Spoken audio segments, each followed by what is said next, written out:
Bro, I looked out. I'm going to be honest with you guys. This week was not my most productive week, but we have to go through it to make sure that we don't repeat the same mistakes this coming week. So as you know, for this season, I'm working on my career, my finances, and my health and wellness. So let's go through how I did this week. I used my habit trackers to help me stay accountable, so I know exactly where I was slacking and where I wasn't. We're going to start with health. I worked out 6 times this week. I fasted every day of the week. Of course, we gotta unbig this back. Took my vitamins every day of the week. And as you know, I like to focus on 3 habits in each of the different categories. So that's it for health. In terms of career, I did upload videos every day of the week apart from Friday for YouTube and Instagram, but I did for TikTok. The problem is I have a content plan and I went through my content plan today. I did not do anything that was on my content plan. I just kind of was hitting spaghetti with the wall, which is not the point. It's not useless, but the point of me making a content plan is to stick to it because it aligns with my goals. This week I was just all over the place. Last but not least, finances. Since the Great Lock-in just began, I want to understand my finances and I've been tracking my finances every week. I'm going to share with you what I spent this week in the next video, but I stayed within my budget.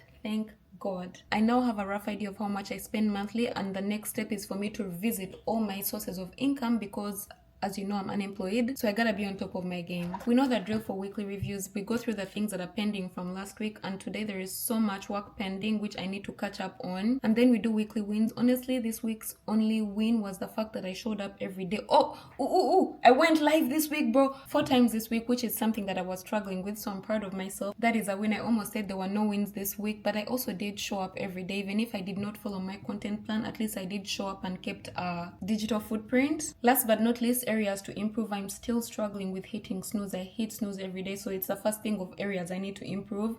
Drinking more water this week. I've also improved on my water intake. Oh my goodness, because last week I said I need to drink more water. I've improved on my water intake. Plan content ahead of time. I did plan the content, but I didn't do it. And spend my time wisely. Next week is going to be heavily based on marketing my journal, talking about journal features, because the last quarter of the year is here and it's the busiest time of the year, and I want to encourage you guys to put in the work for yourselves before the year ends. So it's going to be very content heavy, and yeah, so I need to plan my time wisely. But that was all for the week. How did you do this week? Let me know in the comment section down below. Are you still locked in? As always, don't forget to stay motivated, be patient, trust the process, and spread the love. I'll see you in the next one. Bye.